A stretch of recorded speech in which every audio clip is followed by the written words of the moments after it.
Bonjour! Ce n'est pas de la planche à voile, il manque le pied de mât et le mât. Donc après le dirt, la planche à voile, le char à voile, c'est du surf qu'on va faire. Enfin, j'espère que j'y arriverai. Et non, je ne suis pas à Biarritz, mais presque. Je suis sur la plage du Manégouen, dans le Morbihan, en Bretagne. C'est le club Surfing Paradise qui nous accueille ici.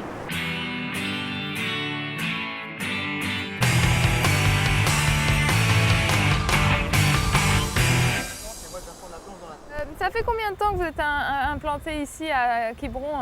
En fait, l'école de surf, on l'a ouvert, je l'ai ouvert le 1er avril 1996, donc ça fait la 14e saison. Voilà, le siège de l'école de surf se trouve sur la commune de Saint-Pierre-Quiberon, face au spot de Port-Blanc, donc face au spot de la Côte Sauvage.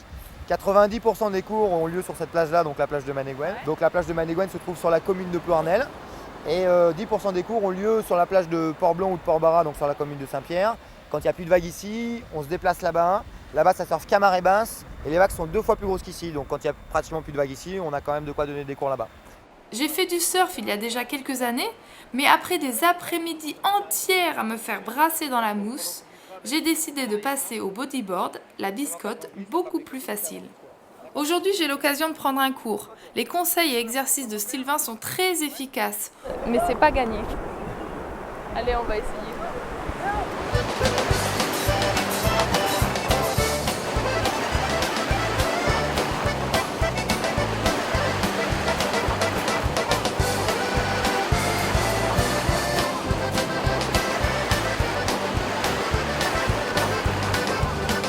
Bon, alors bien évidemment, ça vous le faites dans un coin quand personne vous regarde, hein, histoire de vous entraîner. Et puis après, quand vous êtes debout, vous pouvez le faire sur une plage bondée.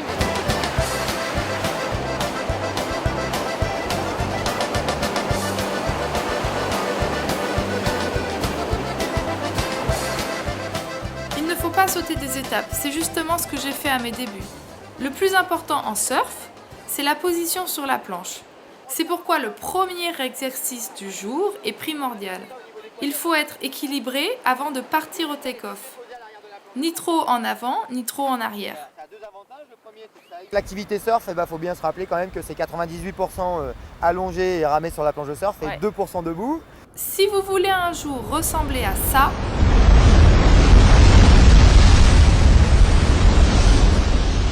il faut en passer par là. D'accord. Ok. Toi, tu regardes en devant. Le surfeur, lui, s'il met une manœuvre, il la met comme ça.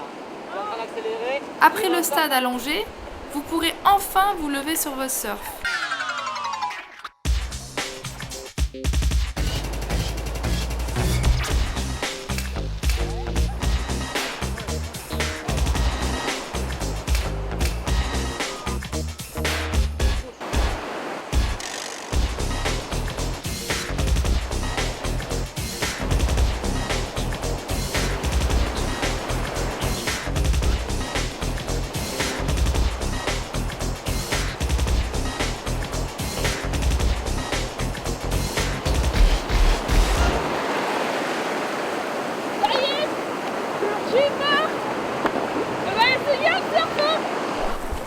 Jambes fléchies, le poids du corps sur la jambe avant, les deux mains qui surfent devant et je regarde loin devant moi.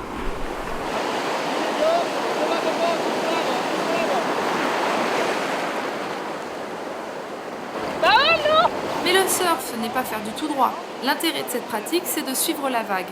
Pour cela, il faut savoir observer et reconnaître une vague qui déroule sur la droite ou sur la gauche. Le mieux, c'est de se positionner au pic, l'endroit où la vague est la plus haute, et de partir dans le sens où elle va dérouler. Pour pouvoir suivre la vague, il faut apprendre la prise de quart. Vous remarquerez qu'en glisse, ce terme revient souvent. Finalement, on peut dire qu'on fait tous un peu le même sport. Pour réaliser une bonne prise de quart, décalez légèrement vos fesses du côté où vous voulez aller et appuyez sur la main côté vague. Attention à bien rester groupé une fois debout pour pouvoir rester collé à la vague et éviter de tomber en arrière. Voilà, c'est bon, vous avez presque l'air d'un pro, du moins vous avez le b.a.-ba pour draguer les minettes sur la plage. Un vrai Bryce de Nice.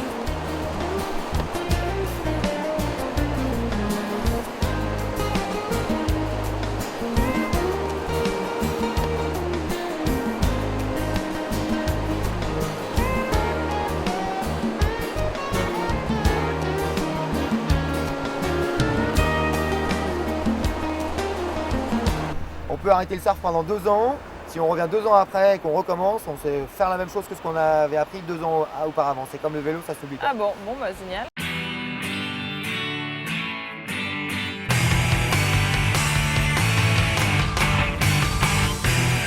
C'est un peu spécial quand même le côté, le localisme, je sais pas comment on dit, mais c'est vrai que quand tu arrives sur un spot On de appelle ça le surf, localisme, oui. ouais, si t'es pas du coin, si t'as la mauvaise plaque d'immatriculation, ça le fait pas trop, hein. Alors non, c'est un peu plus compliqué que ça. Quand les gens arrivent dans l'eau, commencent par dire bonjour, prennent leur vague sans taxer les vagues des autres, c'est-à-dire sans prendre la vague des autres, dès qu'ils font preuve de respect, ils sont acceptés tout de suite.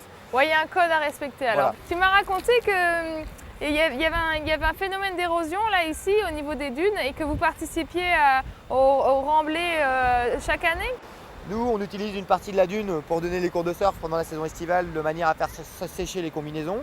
Donc ça nous arrive assez régulièrement de monter et de descendre sur la dune. On n'est pas les seuls, hein. Les touristes ainsi que la population locale montent aussi sur ces dunes-là. Donc font tomber le sable, affaissent le sable. Nous, à la fin de la saison, on prend une demi-journée, une journée avec des pelles et on réensable l'endroit où on a travaillé plus les endroits qui est à côté de manière à ce que la dune puisse rester au même endroit. Vous êtes partenaire de Surfrider Foundation? Aussi, oui. Ouais.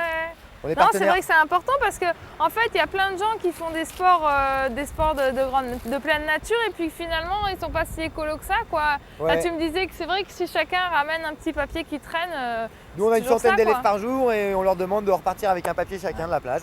Vous avez écouté? On respecte le spot, hein, parce que sinon, On c'est fini. respecte le spot, sinon on reste Fini. chez soi.